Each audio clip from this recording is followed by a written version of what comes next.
नमस्कार बच्चों। रुचिरा भाग 1 के अष्टम पाठ को आज हम पढ़ेंगे और इस पाठ का नाम है सूक्ति स्तवकः, यानी कि सूक्तियों का गुलदस्ता। तो इसमें श्लोक दिए हुए हैं जो जीवन के अंदर उन पर हम चल सकते हैं और जीवन के अंतर्गत हमें क्या क्या उपयोग करना चाहिए, क्या क्या कार्य करने चाहिए, तो सारी की सारी बातें इसमें दी गई हैं। तो आइए हम करते हैं इस पाठ को प्रारंभ। उद्यमेन ही सिद्ध्यन्ति कार्याणि न मनोरथैः, न हि सुप्तस्य सिंहस्य प्रविशन्ति मुखे मृगः। प्रविशन्ति मुखे मृगः, यहाँ पर क्या है कि अन्वय के आधार पर इसका हम अर्थ देख लेते हैं एक बार। ही यानी कि निश्चय ही, कार्याणि यानी कि कार्य, उद्यमेन यानी कि उद्यम यानी कि परिश्रम के द्वारा, सिद्ध्यन्ति यानी कि सिद्ध होते हैं, मनोरथ ही यानी कि केवल इच्छा के द्वारा नहीं होते हैं, कि मन में हम इच्छा कर लें, सोच लें तो कार्य सिद्ध नहीं होते हैं। उसके लिए हमें परिश्रम भी करना पड़ता है। जैसे यथा यानी कि जैसे, जैसे सुप्तस्य सिंहस्य मुखे मृगानः प्रविशन्ति, कि सोए हुए शेर के मुंह में जो हिरण है वो प्रवेश नहीं करते। आगे क्या है, पुस्तके पठतः पाठः जीवने नैव साधितः, किं भवेत् तेन पाठेन जीवने यो न सार्थकः। पुस्तके पठतः पाठः,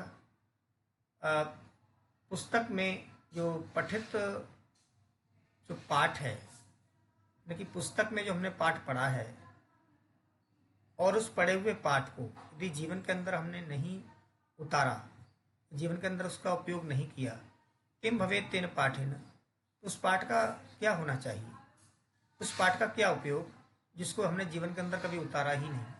तो ये कहना चाह रहे हैं। तो इसका अन्वय के आधार पर एक बार हम अर्थ देख लेते हैं। यदि यानी कि यदि, पुस्तक यानी कि पुस्तक में, पठता यानी कि पढ़ा हुआ, पाठा यानी कि पाठ को, जीवन यानी कि जीवन में, नैव यानी कि नहीं, साध्यता यानी कि सिद्ध किया गया, त्रही यानी कि तो, यो यानी कि जो, पाठा यानी कि पाठ, जीवन यानी कि जीवन में, सार्थका न अस्ति, सार्थक नहीं है, इसका कोई उपयोग नहीं है। तेन पाठन किम भवेत्, उस पाठ का क्या लाभ होना चाहिए, क्योंकि उस पाठ का हमें क्या फ़ायदा, इस पाठ को हमने जीवन के अंदर नहीं उतारा। कुल मिला के कहने का मतलब ये है कि जैसे कभी भी कोई भी पाठ हम जो है जीवन के अंदर पढ़ते हैं, पुस्तकें पढ़ते हैं, उसमें श्लोक आते हैं, सूक्तियाँ आती हैं, उन श्लोक और सूक्तियों को हम क्या करते हैं, हमें जीवन के अंदर उनको उतारना चाहिए, यानी कि उनका उपयोग करना चाहिए। कि हमने जीवन के अंदर उनका उपयोग नहीं किया तो पढ़े हुए पाठ का कोई भी लाभ नहीं है, यहाँ पर ये कहना चाह रहे हैं। आगे है, प्रिय वाक्य प्रदानेन सर्वे तुष्यन्ति जन्तवः, तस्मात् प्रियम ही वक्तव्यम वचने का दरिद्रता।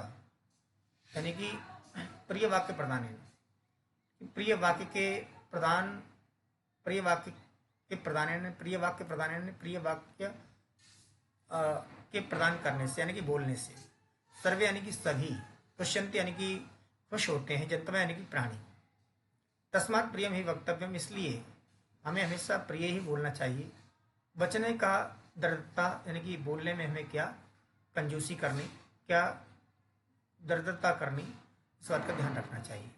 जैसे मान लीजिए हम किसी से बात करते हैं तो बात करने में क्या है कि उससे हमेशा प्रिय बोलना चाहिए, अच्छा बोलना चाहिए। यदि हम उससे गलत बोलते हैं, कुछ भी करते हैं, तो उसका कोई भी लाभ नहीं है। क्यों?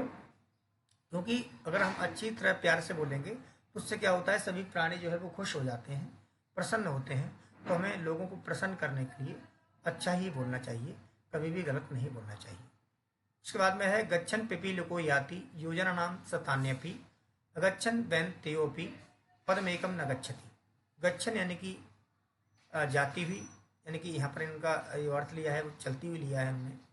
गच्छन यानी कि चलती हुई, पिपीलिको यानी कि चींटी, सतान्यपि यानी कि सैकड़ों कोस भी, योजना नाम यानी कि चली जाती है, यानी कि जो चलती हुई चींटी है वो सैकड़ों कोस भी चली जाती है।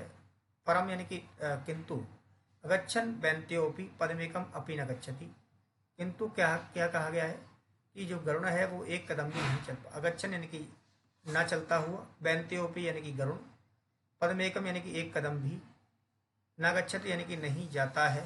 इसलिए हमें क्या करना चाहिए, हमेशा जीवन के अंदर आगे बढ़ना चाहिए, हमेशा चलते रहना चाहिए। चलते रहने मतलब ये नहीं कि आप पैदल कहीं यात्रा करो, नहीं, चलते रहने का मतलब ये है कि आप जो भी कार्य कर रहे हैं, जैसे पढ़ रहे हैं उसमें आप पढ़ते रहें, अपने आप को बिजी रखें, ये कहना चाह रहे हैं। उसके बाद में आगे वाला श्लोक जो है वो है काकः कृष्ण पिकः कृष्ण को भेदः पिक काकयोः वसंत समय प्राप्ति कह पिका पिका। यानी कि जो काकः कृष्ण यानी कि कौवा है वो भी काला है, पिकः कृष्ण और जो कोयल है वो भी काली है, वो वेदा पिक काकयो यानी कि इन दोनों में क्या भेद है। वसंत समय प्राप्ति यानी कि बसंत का समय जब आता है तो काका पिका पिका, उसमें कौवा कौवा होता है और कोयल कोयल होती है। देखिए ये कहना चाह रहे हैं कि जैसे मान लो कि हम देखते हैं कि जो कोयल है वो भी काली होती है, कौवा भी काला काला होता है, कोई उनमें हम भेद नहीं कर सकते। लेकिन क्या होता है जब बसंत ऋतु आती है तो उसमें क्या होता है, कोयल मीठी मीठी वाणी से अपना मधुर गान प्रारंभ करती है, तब हमें पता लगता है कि कोयल कोयल ही है और कौवा कौवा है। कौवा की आवाज़ तो आप सुनते ही होंगे, लेकिन कोयल की आवाज़ हमें कभी कभी सुनने को मिलती है जब मौसम बहुत ही सुहाना होता है।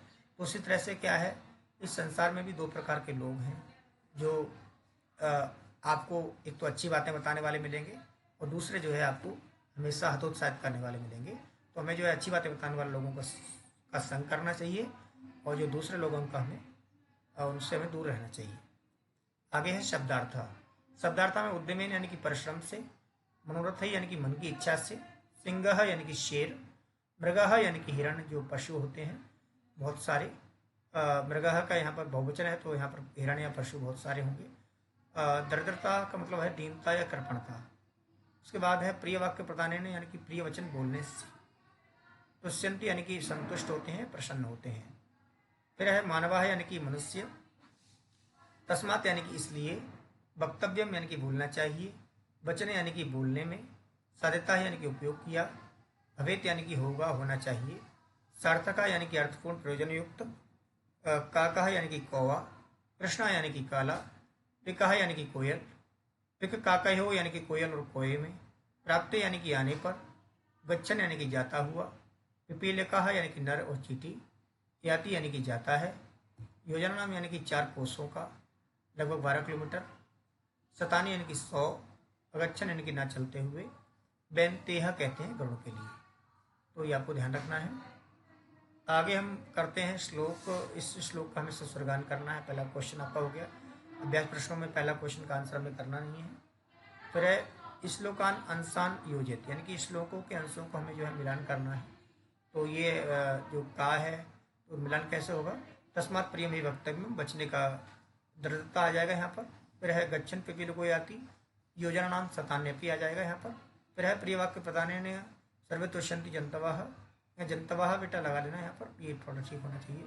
किम भवेत तेन पाठेन जीवन योना सार्थक, किम भवेत यानी कि क्या होना चाहिए, जीवन योना सार्थक यानी कि यहाँ पर ये मिलान हो जाएगा इसका। फिर है काका कृष्णा प्रका कृष्ण को भेदा पे काकयो, तो मिलान आप आराम से कर सकते हैं, मैंने मिलान कर दिया है। फिर आगे हम करते हैं क्वेश्चन नंबर 3 में प्रश्न नाम उत्तराणी लेखक यानी कि प्रश्नों के हमें उत्तर लिखने हैं। सर्वे जंतवः केन तुष्यन्ति, सभी जो जानवर हैं वो किससे खुश होते हैं। तो सर्वे जंतवः प्रिय वाक्य प्रदान तुष्यन्ति यानी कि सभी जो प्राणी हैं वो अच्छे वाक्य बोलने से प्रसन्न होते हैं। फिर है पिक काकयो भेदः कदा भवति, कि जो कोयल और कौवे में भेद कब होता है। तो पिक काकयो भेदा वसंत समय होती, कि पिक और जो कोयल और कौवे में जो भेद होता है वो वसंत समय में होता है। फिर है का गच्छन योजना नाम सतान्यपी आती, यानी कि कौन जो है चलते हुए योजना नाम यानी कि कोसों की सैकड़ों कोसों की दूरी जो तय कर लेता है, कौन जाता है सैकड़ों कोस दूर। तो है गच्छन पिपीली का योजना नाम सतान्यपी आती, कि चलती हुई चींटी जो है सैकड़ों कोस की यात्रा कर लेती है, सैकड़ों कोस चली जाती है। अस्माभि किम वक्तव्यम, हमें क्या बोलना चाहिए, तो अस्माभि प्रियम वक्तव्यम, हमें प्रिय बोलना चाहिए। फिर आगे है उचित कथनाम समक्षम आम, अनुचित कथनाम समक्षम ना इति लिखत, काका कृष्ण न भवती, काका कृष्ण न भवती यानी कि कौवा है वो काला नहीं होता है, ये गलत है तो इसमें ना लिख देंगे हम, नहीं, कौवा काला होता है। फिर है अस्मा भी प्रिय वक्तव्य, हमें प्रिय बोलना चाहिए, हाँ बिल्कुल, तो आम आ जाएगा। वसंत समय पे काके भेदा भवती, आम आ जाएगा। बैंते यह पशु अस्थि, न आ जाएगा। वचने वचने दृढ़ता न कर्तव्य, तो यहाँ पर हाँ बिल्कुल आम आ जाएगा। बैंते यह पशु अस्थि, जो गरुड़ा में पशु नहीं है ना, तो यहाँ ना आ जाएगा। वचने दृढ़ता न कर्तव्य, तो वचनों में हमें जो है कृपणता नहीं करनी चाहिए, वो कुछ सही बात है, आम आ जाएगा यहाँ पर। फिर है मंजूषाता समानार्थक पदानी चित्वा लिखत, मंजूषा से हमें जो है समानार्थक पदों को लिख करके और क्या बोलना है, चुन करके लिखना है। तो यहाँ ग्रंथे कोकिला गरुण परस्य में कथन आ गया, तो वचन यानी कि यहाँ कथन हो जाएगा। यानी कि विलोम शब्द लिखना, नहीं विलोम नहीं, मतलब पर्यायवाची शब्द लिखना है, इसका समान अर्थ लिखना है। वचन यानी कि वचन, तो यहाँ पर कथन आ जाएगा, कथन का मतलब भी कथन होता है। बैंतेह का यहाँ पर गरुणा आ जाएगा, वो भी सही है। पुस्तक यानी कि ग्रंथे आ जाएगा। उद्यमेन यानी कि परसमेण। पिका यानी कि कोकिला, पिक्को को भी हम कोयल कहते हैं, कोकिला को भी कोयल कहते हैं। उद्यम को भी हम मेहनत कहते हैं, प्रश्न को भी मेहनत कहते हैं। उसी तरह पुस्तक को भी पुस्तक और ग्रंथ को भी ग्रंथ ही पुस्तक ही होती है। बैंतेह गरुण होता है, गरुणा का मतलब भी गरुण होता है। उसी तरह वचन में यानी कि वचन, कथन का मतलब भी कथन, बात एक ही है। फिर हमें विलोम पदानी योजित, यानी कि विलोम पदों को हमें योजन करना है। सार्थक के साथ आ जाएगा निरर्थक आ जाएगा। कृष्णा की जगह क्या आ जाएगा, श्वेता आ जाएगा की जगह आ जाएगा उत्तम। गच्छति की जगह आ जाएगा आगच्छति। जागृतस्य की जगह आ जाएगा सुप्तस्य। तो ये बच्चों थे आज के क्वेश्चन आंसर। तो आपको करना क्या है कि अच्छी तरह से इन प्रश्नों के उत्तर लिखने हैं और पाठ का पूरा अनुवाद आपको करना है। और आप पाठ का पूरा अनुवाद करें, साथ में भावार्थ भी लिखें, साथ में अनुवाद भी लिखें। और पाठ से रिलेटेड कोई भी अगर समस्या हो तो नीचे कमेंट बॉक्स में ज़रूर लिखें। और वीडियो को लाइक करें, जितने भी स्टडी के रिलेटेड ग्रुप्स हैं उसमें वीडियो को शेयर करें। बहुत बहुत धन्यवाद, थैंक यू।